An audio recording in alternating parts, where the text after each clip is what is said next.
chapter. So what is the book that we are reading this time, guys? Psychology of Winning. The Psychology of Winning. Good. And he talks about the 10 qualities of a winner in the Psychology of Winning, right? We are on quality number 9. We are almost all the way through this book, and I love this book, so it makes me a little bit sad, but it's exciting because we can start another one. So we are, these mat chats are going to continue until school starts. I don't think we'll have one actually the Monday that school's, our last one will be, let me give you an exact, because I don't think we're gonna have one Monday the 24th. So let's see. Yeah. Okay, so we're gonna finish this book up. Let's see. Thursday, August 20th will be our last mat chat. Okay, so what we're going to do is we are doing, we're covering quality number 9 today, and we'll have our review tomorrow, and then quality number 10 on Thursday. Then next week we'll have the review of that one. And then what we're going to do is spend a couple days reviewing the whole book, reviewing all of these, because there's a lot of information that we can all share with each other. So we'll spend those last couple days doing a quick review of the book. And then when school starts, I think we are going to continue mat chat one day a week, and I'll let you guys know exactly what time that's going to be. All right, let me go ahead and share my screen over. All right, who remembers what quality number 1 was? Positive self-awareness. Positive self-awareness. Very good. What was number 2? Positive self-esteem. Positive self-esteem. What was number 3? Positive self-control. Positive self-control. What was number 4? Positive self-motivation. Very good. Positive self-motivation. What was number 5? Positive self-expectancy. Good. What was number 6? Positive self-image. Good. What was 7? Positive self-direction. 8? Positive self-discipline. Good. And now we're on number 9. What is number 9? Positive self-dimension. Positive self-dimension. Good. Okay. So positive self-dimension, the antonyms, and what is an antonym? Opposite. Something different Basically from the the opposite, other. right? So the antonyms of positive self-dimension are shallowness, egocentricity, and superficiality. So if somebody is shallow, if somebody has a big ego, if somebody is superficial, those are the opposite of having a positive self-dimension. Synonyms, which mean pretty much the same thing, are total person, being a visionary, and being a humanist. Okay, so the loser self-talk for this chapter: do it to others before they do it to you. Who has ever heard somebody say something like that, or tell you to do something, or you see them do something because they're expecting other people to do it, right? Like they push somebody down because they know that person's going to push them down, or whatever. They cheat because they know other people are going to cheat. There are a lot of people who do things like that. Not a lot of martial artists, so hopefully you guys aren't around a lot of people who are doing things like that. Winner self-talk for this chapter: I am in harmony with the nature and spirit of life, and I value you as a person and myself. The proverb for this chapter: if I can help you win, then I win. If nature wins, everyone wins. So you see this a lot in martial arts. Martial artists, they thrive, especially black belts and instructors. They thrive and they win and they succeed and they learn by helping others do that, by teaching students, by giving back to society and to their students and other people. Somebody's unmuted, so if you could please check and make sure that you are muted. Can't see who it is, but somebody. Oh, thank you, Hayden. All right. Tony Robbins has a quote: if you help enough other people get what they want in life, then you get what you want. And I think that's really big. And that's a big part of, like I was just saying, being a black belt and being an instructor. You know, part of in order to test for black belt, you have to do a community service project. That's not because we have some agreement with the community, but it's because we know that as a martial artist, if you do something to give back to the society, then you are learning from that experience and you are gaining a lot from that experience. The more you give to others, the more you will get for yourself. Winners look beyond themselves for meaning in life. Self-dimension takes the psychology of winning beyond the self and into the universe. So winners don't just look at themselves and say, I'm the best, or I have this, or I'm going to get this. They win by helping others and by helping society and helping their community. Okay, to win each day, make it your goal to play it like the Super Bowl.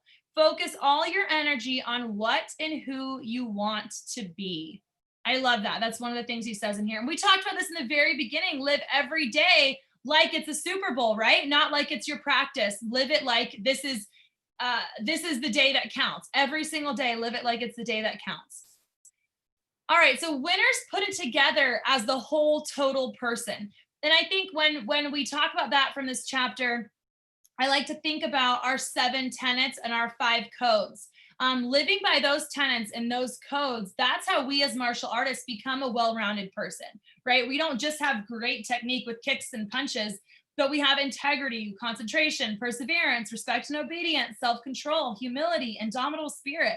Those are absolutely found in every one of our black belts. And I think that that's something that is very, very important in this concept, having positive self-dimension.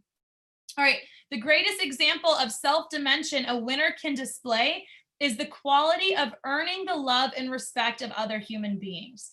Now, we've talked about this. How do you earn respect from other people? By respecting them. Yeah, by giving respect, by showing respect, by setting that example. I know it's something that's hard for little kids to understand. You guys are beyond there, but I know I've had conversations with Tegan about with her little sisters picking on her and being mean to her. And if she shows her how to be nice, if she shows her kindness and she shows her how to share, a lot of times that's reciprocated. Not always, but that's how we start that precedent, right? And then when you are the one who's loving and respectful and kind and helpful in society, to your friends, to your teachers, to your instructors, to your peers in karate and your friends in your neighborhood, everywhere you go, even if it's not always given back to you, you're winning because you know, I am doing this, I'm doing the right thing, I am being a good person, and I'm happy with who I am.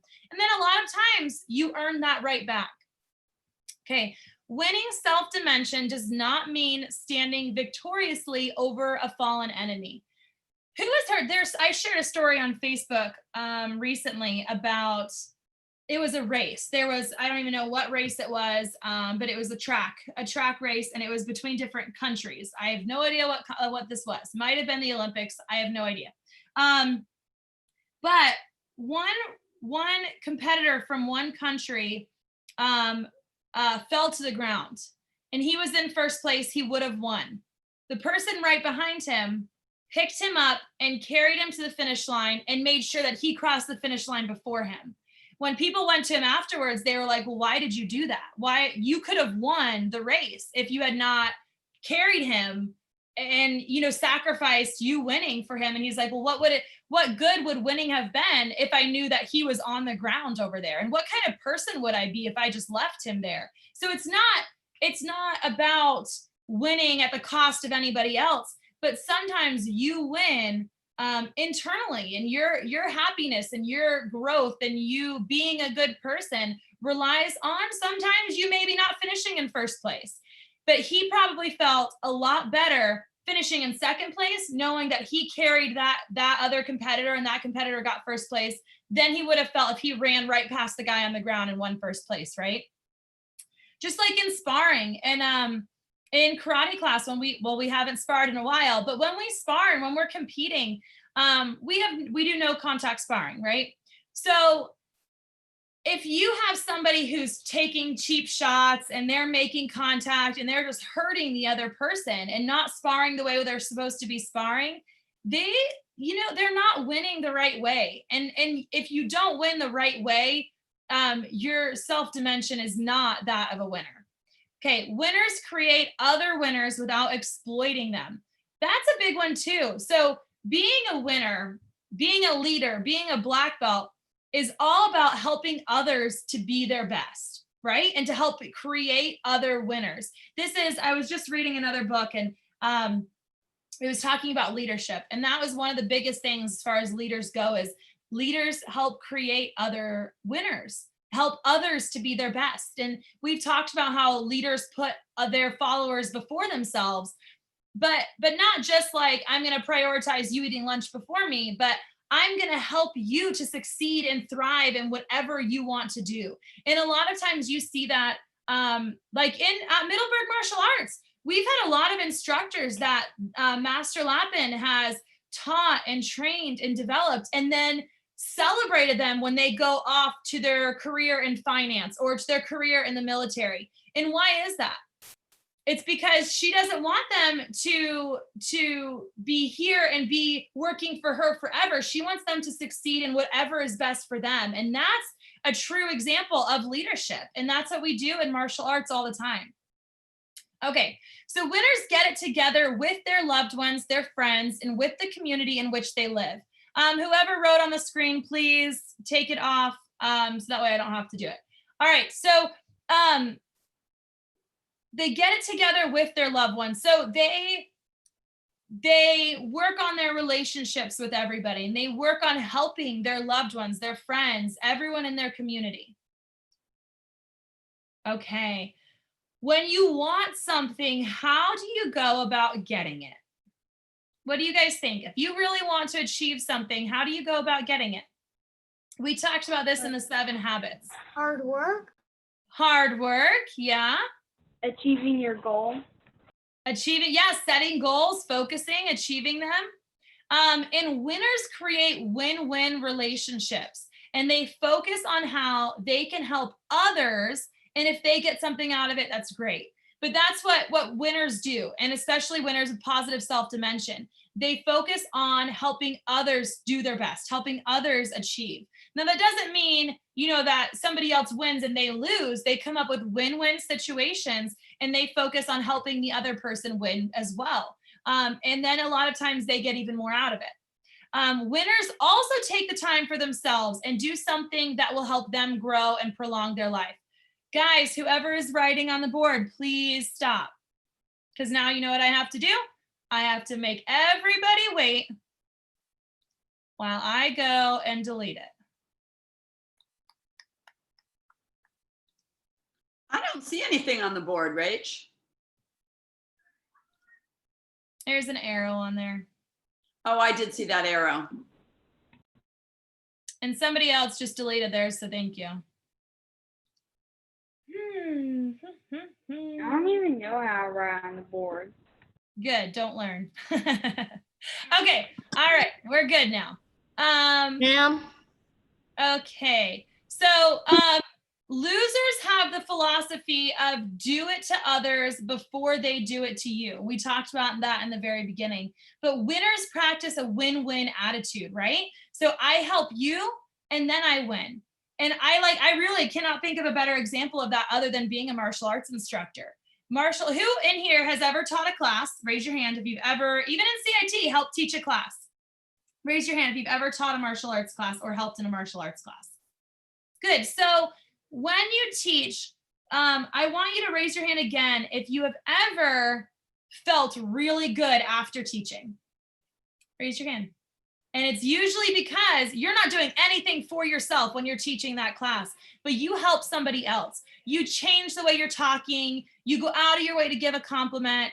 You take the time to explain something or demonstrate something or whatever, and somebody else gets it. And they get so excited, or they feel so good about themselves because of what you did, because you were being selfless and you put them before yourself and you helped them. But inevitably, you get something out of that too. You win from that, right? You feel great after teaching that class, and you learned something maybe about how to teach or how to communicate or how to lead, right? Okay, so winners don't live in the past, becoming senile. They learn from it, not repeating their mistakes, but savoring each memory that brought them happiness.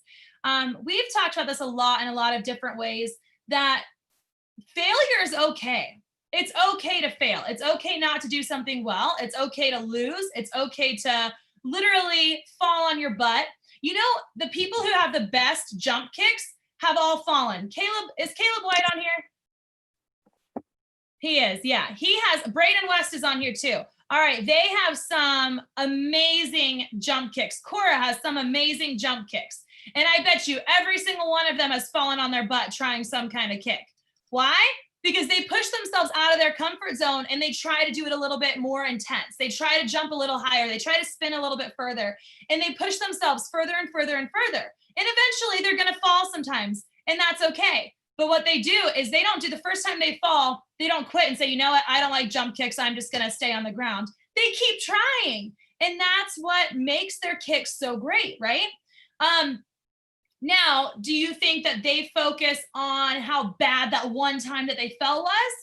Or do you think that they processed it, they learned from it, they let it go, and they focus on all the times they've done really good kicks? What do you guys think?